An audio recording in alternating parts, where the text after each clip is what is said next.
Hello, everyone. Welcome back to Trap Chat Women's History Month, the new She Suite, Trap Queens Redefining Success.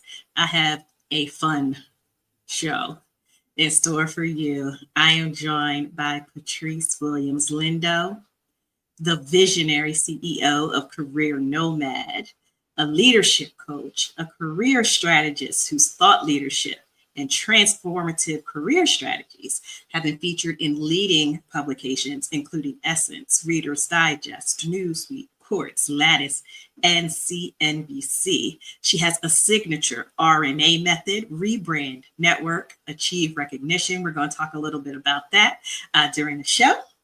She is also a manifesting generator coming to us Jamaica via the Bronx, via now Atlanta, yes. A wife, mother of 3. Yeah. And, woo, praise his name, 200,000 pounds. It's still loans forgiven. Give it up, y'all. I'm so happy to have you here, Patrice. Thank you so much. Thank you so much. Listen, I'm gonna need you to roll with me wherever I got to go. You want me to get intros? Okay. Baby, you can add. Look, you can add that line on. Look, bigger upper, cheerleader, like sister in chief. Thank you. I love it. Thank you so much for having me today. I love it, and thanks. And let's give a quick shout out. Quick shout out to Kim Jones, our other sister friend who introduced us. And you will not know that we have known each other for 100 years now. So that's what we're going with. But it was the same thing with Kim. Like, you know, I met with a friend of mine this weekend that I've known for now like 15 years. Mm-hmm. And she has a new boo. This is a little bit of a divergence, but she has a new boo. And in having the new boo, I'm one of her friends, and then she has some other friends that I know, but it's kind of like, you know, when you bring both of your groups of friends together. So yeah. I said to the other group, how y'all spirit feel about him? So basically, Kim was like, hey, look, talk to Kirsten. And I was like, okay. Because there you go. But Kim and I, you can't tell me I haven't known Kim somewhere else in another life. And I've had maybe 3 conversations with Kim. Mm-hmm. So when she said talk to Kirsten, I was like, oh, bet. Look, okay. Look, when we going on vacation? Because we can travel together. If you can talk, we can travel together. We're going to manifest it. We're going to manifest it. Okay. All right. Let's jump into the show because everybody's having, they want to know more about you. So I've been asking all of my trap queens to talk about the success, which is often defined in traditional linear terms, like your job title, what your salary is. How do you define and measure success? And how are you, in your own words, flipping the script on traditional paths? So, Kirsten, you know I come to shit up. So the first thing is that I have gotten to a stage in life where I ask myself, are my work, my values, and my joy in sync? And let's just say what we didn't say, money too, because we need money to do all those things. So listen, are they in sync? Am I creating opportunities, not just for me, but for others? Just like how we met, right? Like Kim and I met, and then Kim was like, wait, I got to put you in touch with somebody. Like every time I connect with someone, I'm like, wait, where can I connect the dots with somebody else that needs, you know, or could benefit, or this person can benefit from that person. So I do that not only on my 9 to 5, but my 5 to 9, because we do both, right?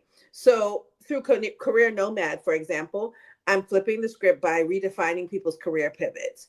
You know, they're not just like, you got laid off, oh my God, woe is me. It's like, no. This is a power move. Thank them people for their job. We're going to take those core skills and we're going to use them, whether it's for another organization or your own organization. So it's not a setback. It's a set up in a good way.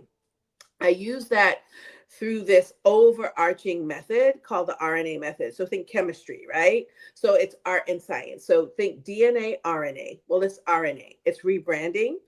It's networking. It's achieving recognition. So you may be like, well, what are you talking about? It means reclaiming your narrative. So it's not just what people say about you, it's what you say about yourself when you're talking about yourself. So all the things we learned as little girls, like be humble, don't be too much. She thinks she's all that. Yes, we are all that because we have the credentials to show. We have the lived and life experience to show. Plus, we've been in these areas of whatever our work is. So think, tech, consulting, education, healthcare, whatever the case might be. Because one thing our parents taught us, go get your paper, as in all the documentation. So we're showing up, not only with our documentation, but with our clearances and with all the things, right? We're ready to go. So what does that look like? And so what that means is you reclaim your narrative, you build a powerful network, you share that network as it makes sense, and then you make your impact undeniable so they can't question you. So I live by, Audre Lorde, and Audre Lorde says, when I dare to be powerful, to use my strength in service of my vision, then it becomes less important what I'm afraid of. So you live in service of others. You approach every move with power, vision, and audacity. I love that. We're going to move into the T of trap. So Tell me. We'll talk about trust a little bit. And I didn't mention this because I knew I was going to say this in this question, but you've had a 17-year career in management consulting and organizational transformation. How has building trust been fundamental to your success? And what advice would you give to women leaders about establishing trust in these types of high stakes environments? Yeah. So what I would share is that I found in my experience that there is a way that you conduct business. And if you think of it in terms of currency, so with my family being from Jamaica, right, we're always talking about like, what's the dollar? Like, how does the dollar rate, let's say in America versus Jamaica? Sometimes the dollar is high, sometimes the dollar is low, but there's different, ways to measure the dollar. So it's whether it's a $500 bill, a $1 bill, a $1,000 bill, whatever the case might be. Well, in this case, trust is the currency of leadership. It's built through consistency, clarity, and unwavering commitment to integrity. Hello. So my approach has always been lead with transparency. So I show up authentically. Like, I'm going to tell you, like, y'all, leadership said this, but this some, so this is what we're going to do to meet the matter where we need to, but also be be full of integrity so that we hold space for others to do the same. We lead by example. So for women leaders, for example, I advise being unapologetically clear about your boundaries and expectations. You remember that lady this weekend and she was like, hold on, sir, let me finish my thought. So be clear about what your expectations are, but also remember that trust is earned, right? It's not just, shows up, and we know it doesn't show up because of who we are. It's nurtured. So it's about showing up. It's about delivering. It's about building those relationships where people know they can rely not just on what you say, but also what you have done. And you don't have to show and prove, like your work speaks for itself, right? So they don't even bother you because they're like, oh no, if Patrice is there, trust. We got a plan, and if she don't have one, we about to have one. We're not worried, right? So again, it's about using that strength that you have in the trust to, I would say, in service of your vision to make the impact that you are creating in life, in your job. Awesome. So you touched on it in the first question, and I mentioned it during the introduction. You have something called the RNA method. So rebrand, network, achieve recognition. I want to focus now on the N. And the power of networking. What is your approach to building authentic relationships that lead to real opportunities? And how can women be more intentional about expanding their influence? So I'm going to tell you something real time. It's about, again, the blend of art and science. So by that, I mean, that, for example, there are different, I'm going to say, power brokers in, let's say, the job, in your work or in your industry, right? Once you figure out who those power brokers are, so not just influencers, but people that make decisions or make stuff move, you have to figure out like which ones you want to attack, right? And when I say attack, I mean that in a positive way. And so real time, I, for example, in my 9 to 5, as a senior executive, have to support the managing directors that go out and get work. And as I'm doing that, you're basically positioning yourself for opportunities. So it's, I'm going to say a subset of people that are out there looking for work. So I have a whole job, but I got to literally like do sub interviews for my next project, right? Because they're short term. And when I say short term, like anywhere from 6 to 9 months, you have to resubmit for your next job. But you can't wait till the end of that period to do that. You have to do it before you need it. Get it? I met today with a managing director that doesn't look like me. He is absolutely one of the dopest human beings I've met. First time I met him, but let me tell you why. I met him and the first thing my spirit said, so yes, I'm gonna talk about spirit. My spirit was like, oh yeah, this one, pay attention. This one, like he gets it. He understands. And I don't mean all this woke and ally stuff. I'm talking about a human that like, oh yeah, with him. Like, yeah, him, like he could come to the cookout. Like, yeah, him, he can have I gave him my phone number, girl. I don't give nobody my phone number. Your real phone number? My real phone, right? He gave me his first though. Hey. Oh, okay. Check it. Okay. Check it. Like cell phone number. So I'm just so I'm saying that all to say, I don't think you just like blast your information out. It's intentional. No. Yes. So I set the intention to meet the right people at the right time because we have 10,000s behind us protecting us. But after that, I was like, okay, I'm a baby in this journey. So please like help me do the flashing lights on which ones I need to pay attention to. And they did. They were like, pay attention. And so I spoke with him. And for example, in the area of work that I'm in, he was like, okay, I don't know if anybody else hasn't told you this, but they're like subsectors within this sector. And this is how we go to market. And when we go to market, these are the people you need to talk to. And when you talk to them, not only tell them I sent you, but tell them about your experience because they need your key core skills. Kirsten, I done had about 30 of these meetings. He's 31. He's the first one that told me that. Everybody else was nice. They entertained me. They took my 15-minute coffee chat. But my hope is just like when they say, you know, don't do cold calls. You only need one yes.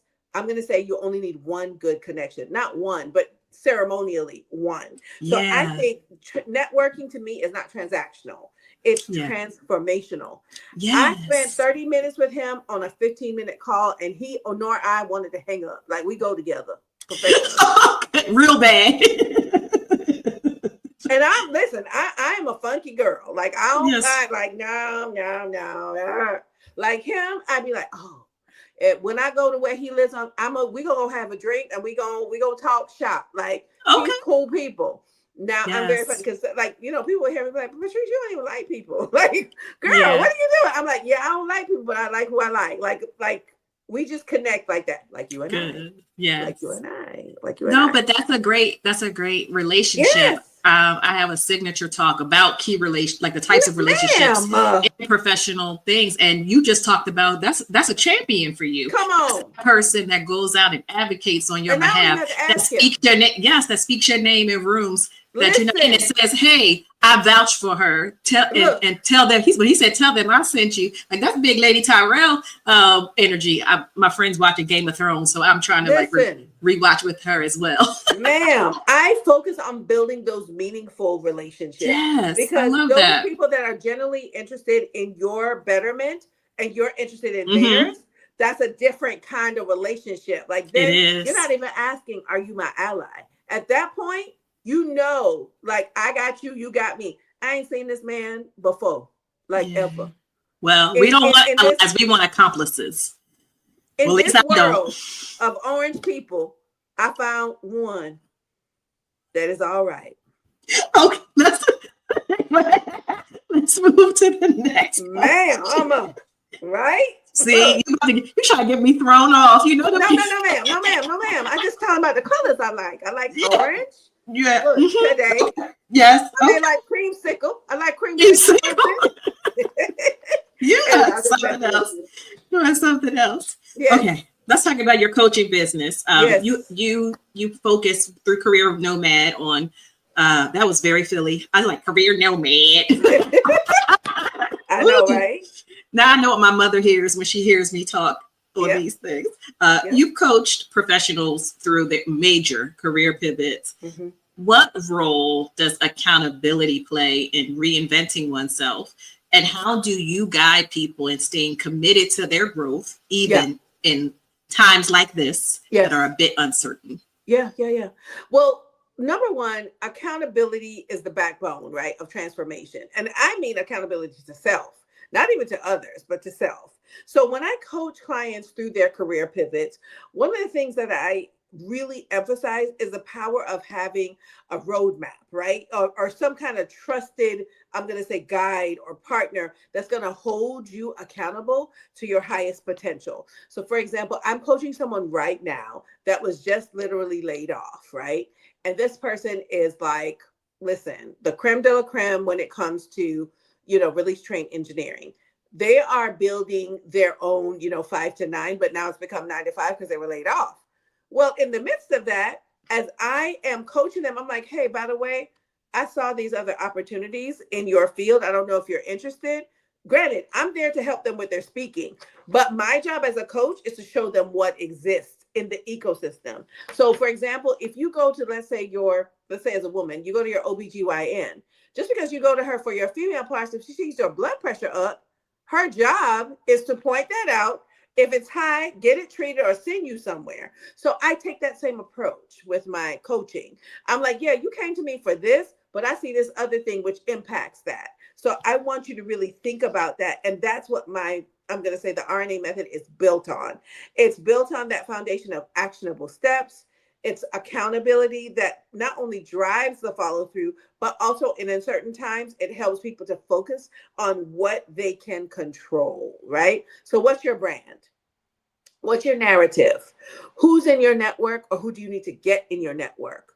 What is your ability to show up consistently? Those are the things that you can really put your hands around in a way that it's not just about perfection, it's about progress. So you may not necessarily go from, no clients to 1 million clients, or you may not go from no job to, the job of your dreams, but it helps you to create that, wait a minute, where was I a month ago, a year ago, a day ago, versus where you are in this moment. But it also gives grace. It gives grace for where you are, but you also have somebody like, okay, I'm gonna give you this one day to be in this bed. Tomorrow, we getting up, for example. So that's how I handle it.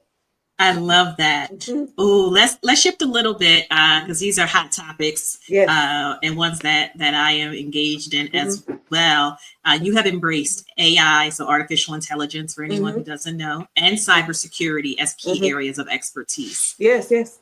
What proactive, and I'm using that word because not just because it's the P, but we got to be proactive, not reactive, folks. What proactive steps should leaders take today to integrate ethical and responsible AI practices into their organizations while they're trying to stay competitive? So I often start with, and this will take it back to our ancestors, our grandmas and aunties and such. The future is really being written by those who understand both the power and the responsibility, in this case, of technology, right? So if you think back to when we were growing up, they were like, yeah, you may not, for example, have a home now, but you understand how to run it. Or you may not have a job now, but this is how you want to think about your finances and responsibility.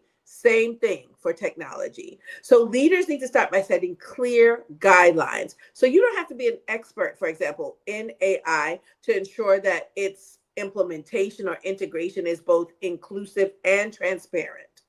That's the first thing.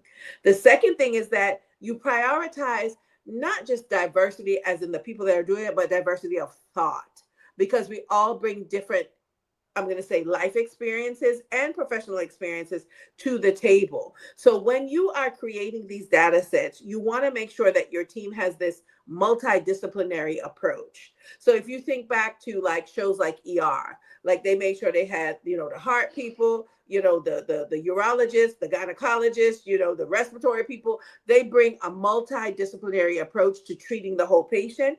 You would need to do the same thing with AI.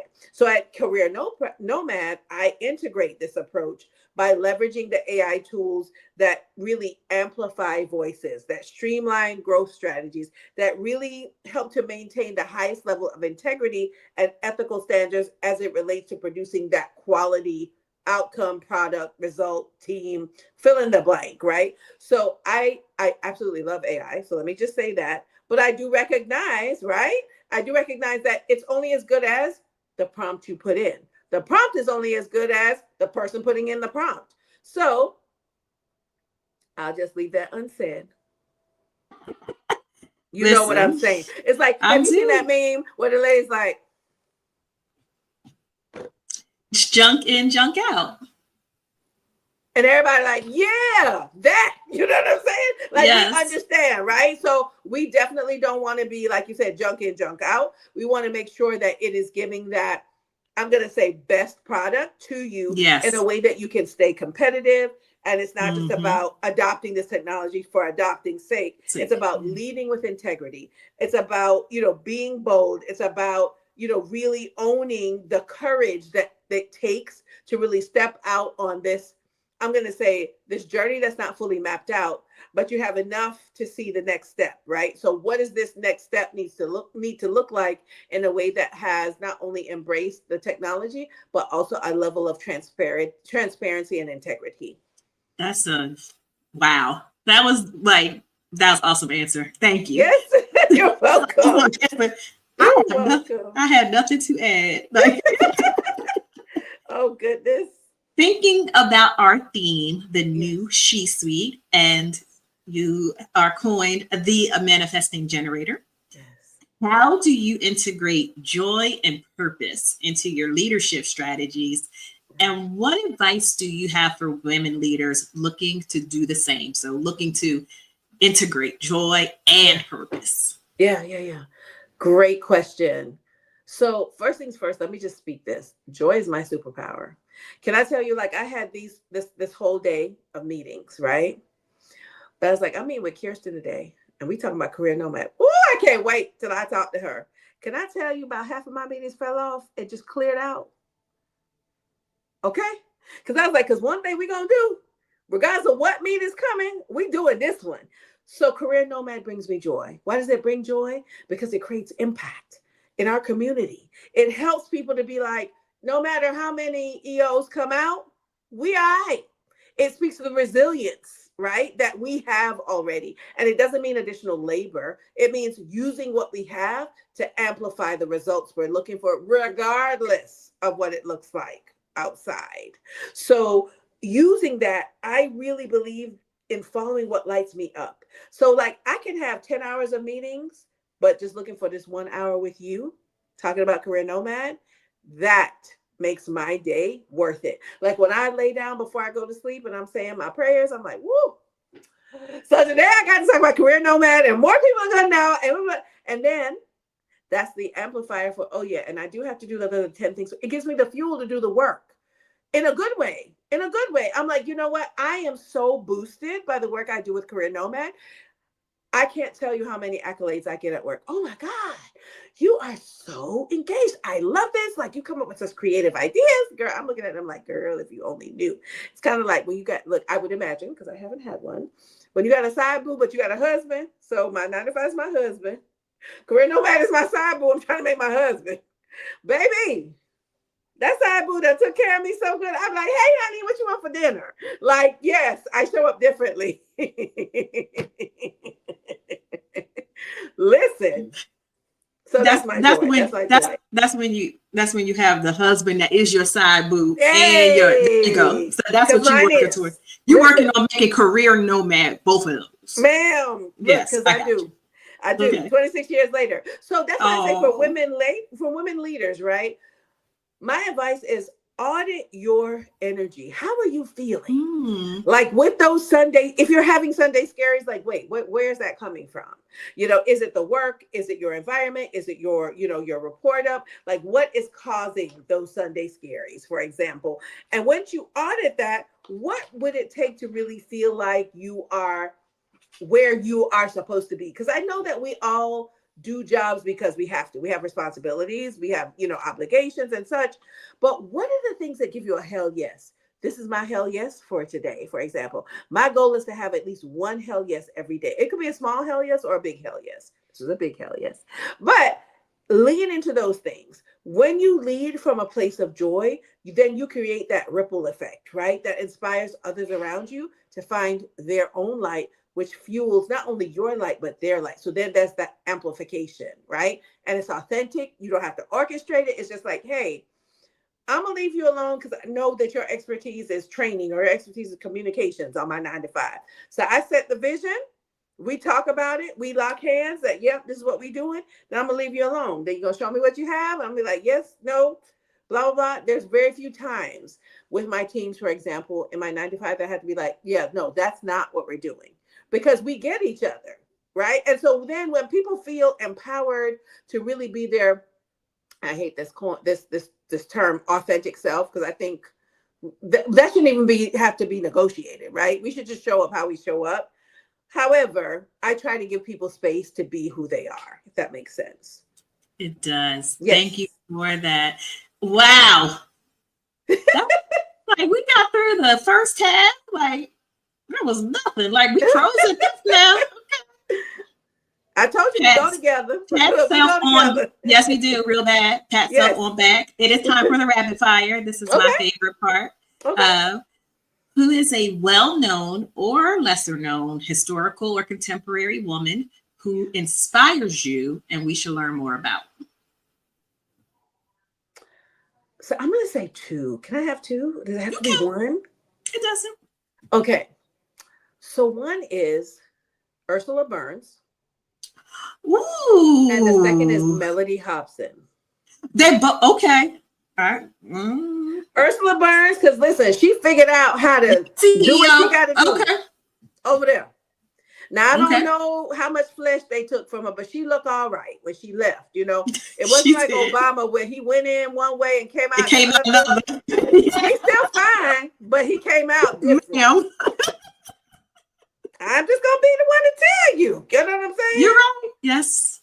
And then Melody Hobson, because let me tell you something. She's a nerd, but I like her. Like she sits down, baby. She gonna tell you about them numbers, but she also gonna tell you when they was cutting off her phone when she was a little girl, and she gonna tell you about what's not gonna happen today. Like I sit down and while I'm working, I listen to Melody Hobson, and not because I'm a financial girl, but she helps me to filter what I need to pay attention to as a Black woman in predominantly white spaces, talking about something that predominantly white men talk about confidently, and they hang on her every word. Yep. So I was like, okay, I like both of them. I'm gonna listen to her.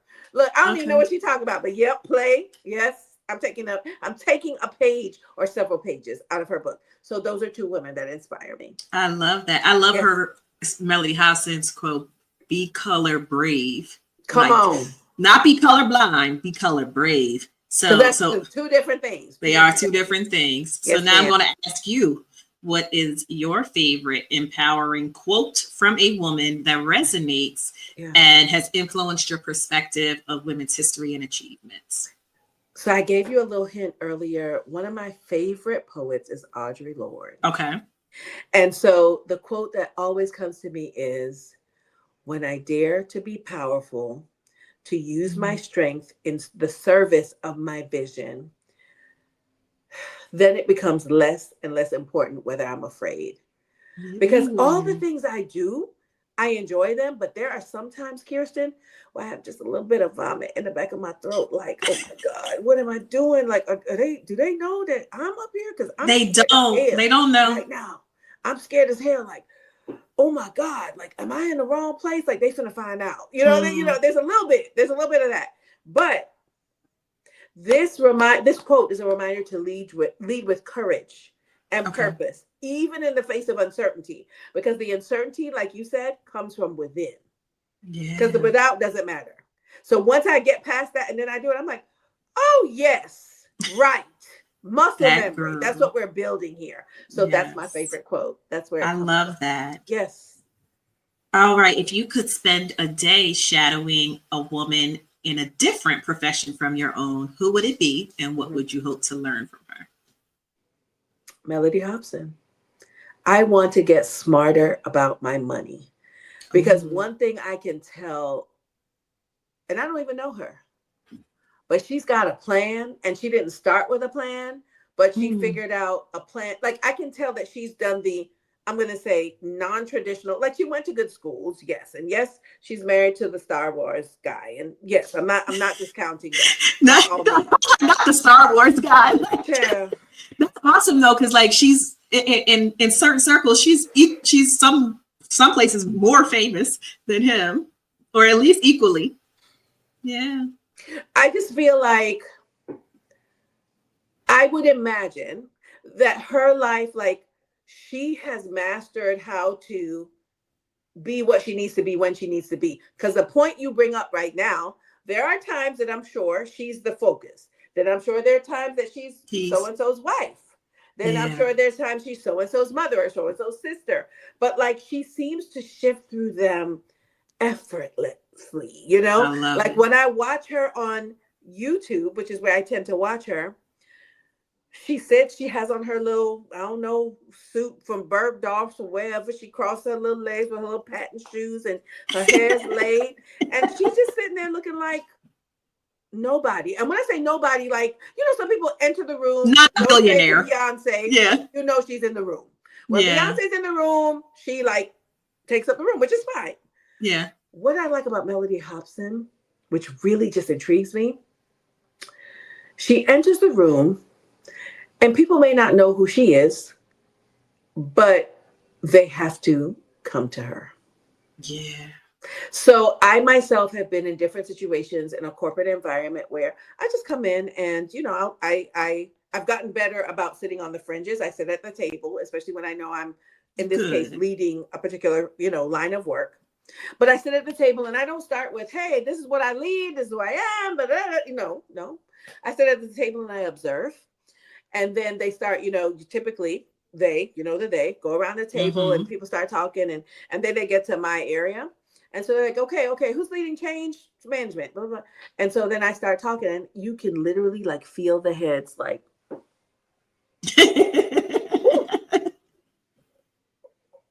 Because in change management, for example, we tend to be underfunded and ignored until stuff breaks. I'm not going to cuss. Sorry. That's okay. Until stuff breaks. And then when it breaks, they're like, where's the change people? We need the change people. Well, I told you that when you was writing the RFP, but you didn't want to listen to me. You cut my part out of the RFP.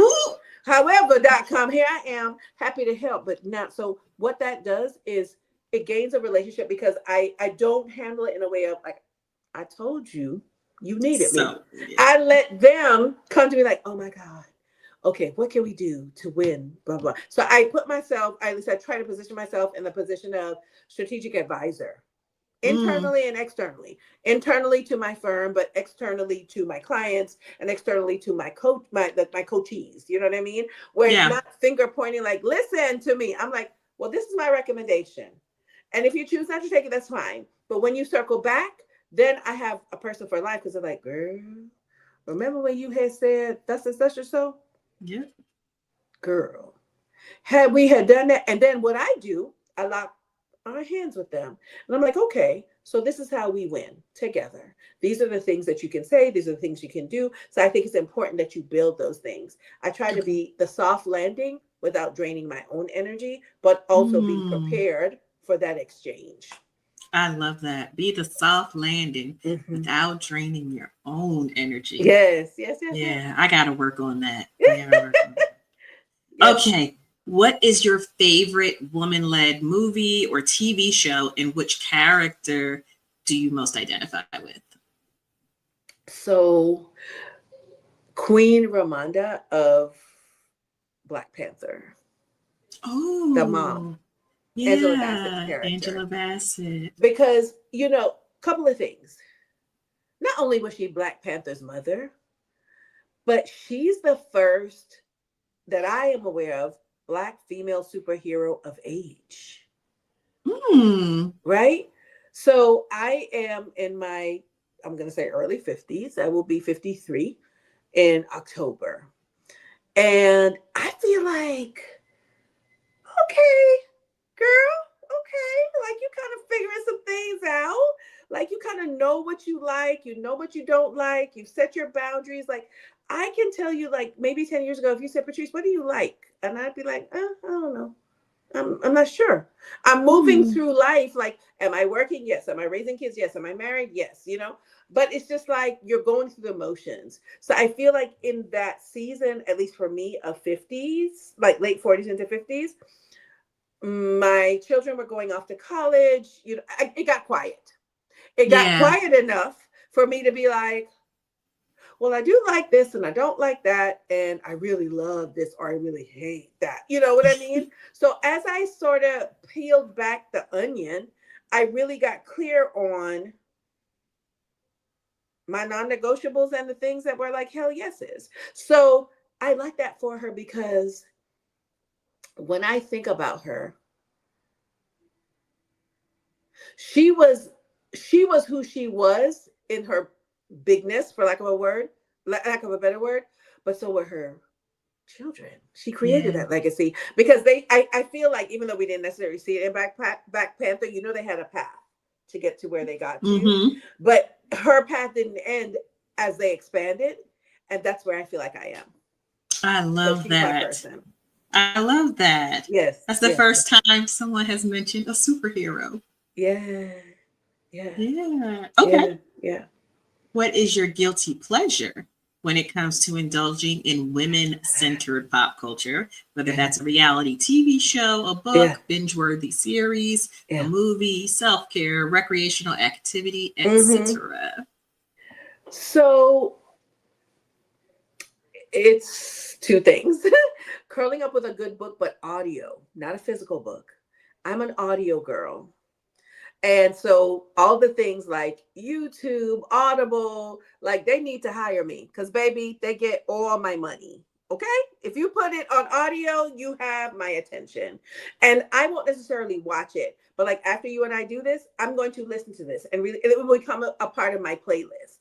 And the reason why I do that is that for me, the way I learn and really integrate something, which also I didn't realize until again, when it got quieter, because I always had, like I have shelves full of books, right? So I will buy the physical books, but I didn't realize that that wasn't really my fit. Like I liked them and they were okay, but I really like with the audio, like I picture it in my mind. Like I think about how I'm going to integrate it. I think about how I'm going to share it in my coaching. I think about how it's going to make my relationship with my husband better. I think about, you know, how it's going to make me better. You know, there's something that happens audio for me that really clicks. So that really helps me to get lost and really just come up with stories that just defy the odds. So audiobooks are one thing, but then my second, like equally as like indulgent, and this is my nerd girl, I'm just telling you now, NPR, The Moth, like all things like that, audio. Like put it on, just let it play. Just let it play. I mean, I love it. Like, I'm like, wait, hold on. Like I put it on pause when my husband comes talk to me. I'm like, what you say? You know, because it's like he's interrupting my show, and he has to remind me. He's like, "Babe, this is a recording. Like, you can stop it and start." I'm like, "Yes," but I'm like, you know, in a moment. So I'm just saying that's my guilty pleasure. That's my guilty pleasure. Those are my guilty pleasures. Okay, I support both. I support both. Yes. NPR, honey, all the way. Ooh, what is the best piece of career advice you received from another woman? Ooh.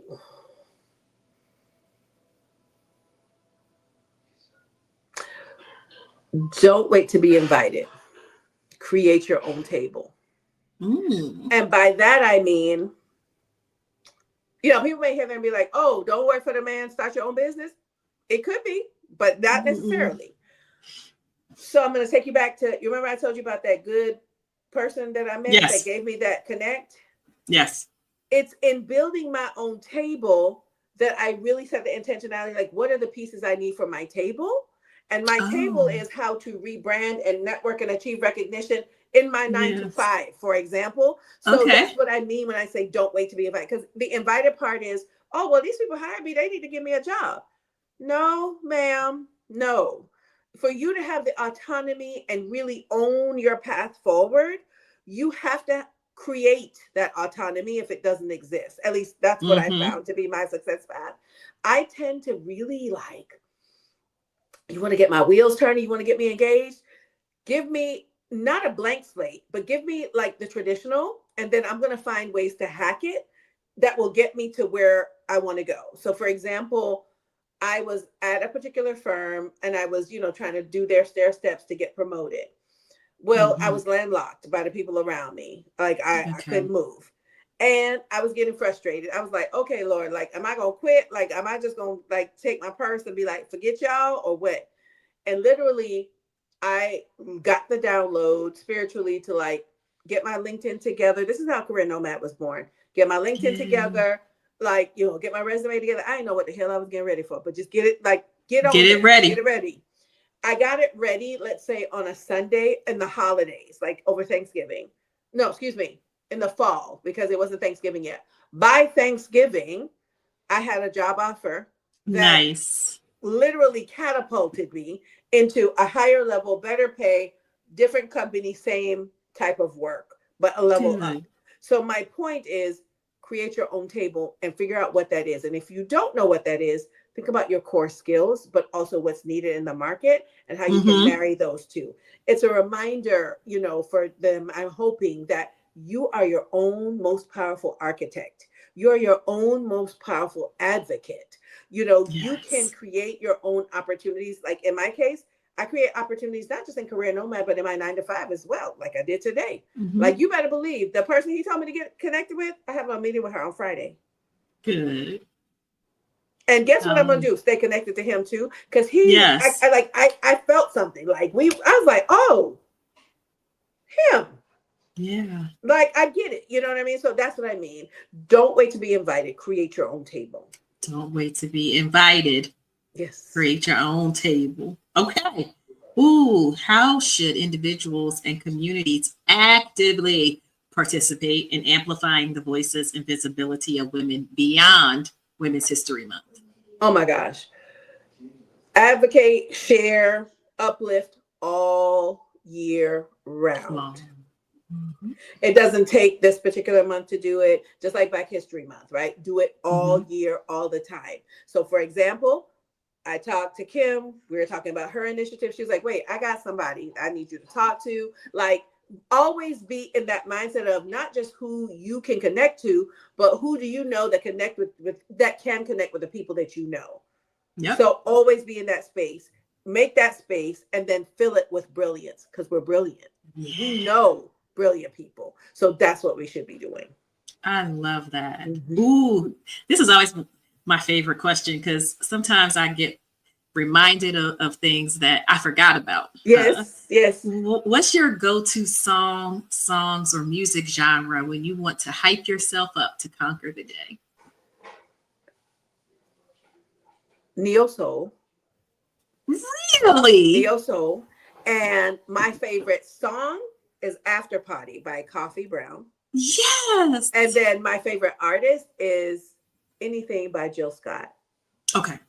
Yeah, Jill Scott is she's my kind of like, yeah, Jill, what you got to say, honey? What you got going on? Because listen, Jilly from Philly. Listen, baby, her reminder for me is, her music is a reminder, I would say, to really just move through the day with grace, confidence and a little bit of sass. Like, the way I show up is, listen, I'm cool, but you can get it if you play, and I'm gonna crack up with you if you want. Like, whatever way we going, like, I'm ready in that sense. And there also is times where I'm gonna be like, I'm gonna think on that, and I'm gonna get back to you, type thing.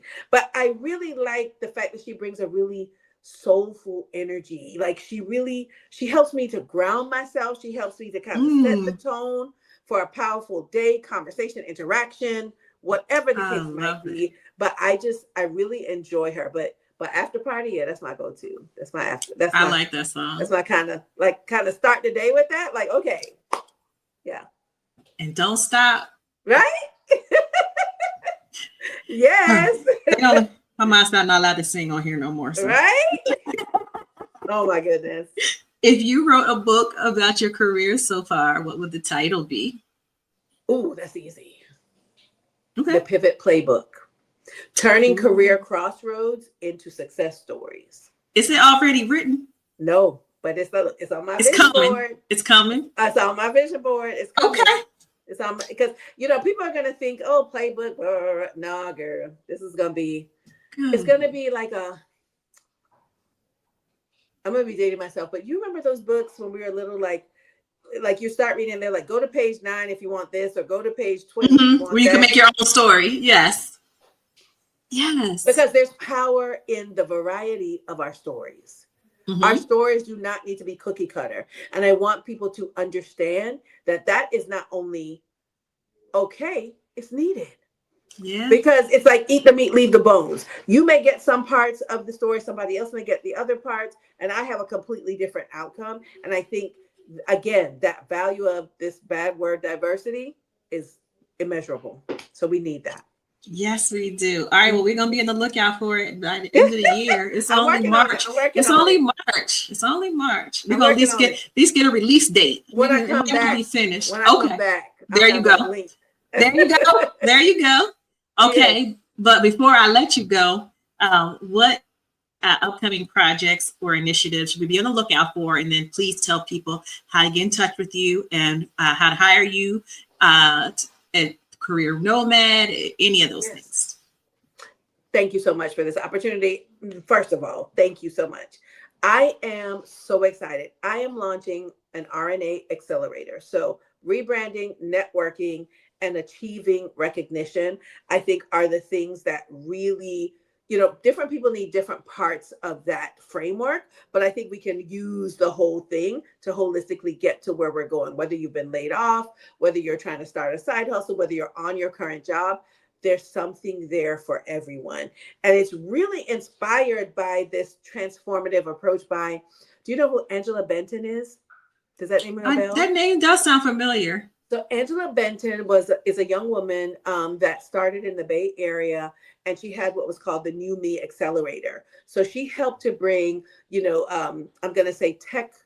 Yes. Okay. Ventures of color. I mean, tech founders of color together and help them to not only collaborate with each other, but bring them to the money, basically, in the Bay Area. And so she helped them work through that process. But this program is going to be really designed to help professionals not only elevate their careers, but with a sense of clarity and confidence. So I know that as I was, for example, in this role where I was landlocked, I knew I had to do something else, but I couldn't afford to quit. And literally, I was like, how can I take these core skills and position myself so that other firms would see me as not only desirable, but I would be able to interview, get the job, and, achieve the things I was looking forward to.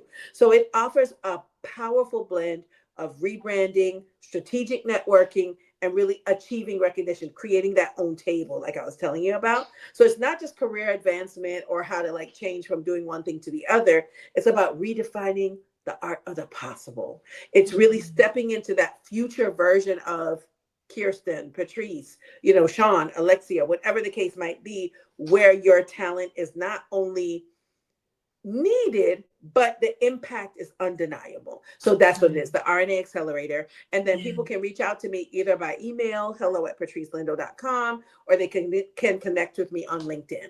And via your website at Career Nomad? Yes, at Career Nomad. At Career Nomad. And that's .org. .org. Yes. And Patrice, on LinkedIn, you can just look up The Career Nomad. I love it. Yes. Patrice, thank you so much for taking time out of your day to come and talk about the way you have redefined success and the ways that you are redefining the she suite because you are a trap queen, ma'am, and I am honored to meet you. This has been a fun day. I told you I was going to be fun. You did. You did. Fun. Thank you so much. You absolutely lived up to what you said it would be. And just thank you so much for having me. Thank you for having this platform for us.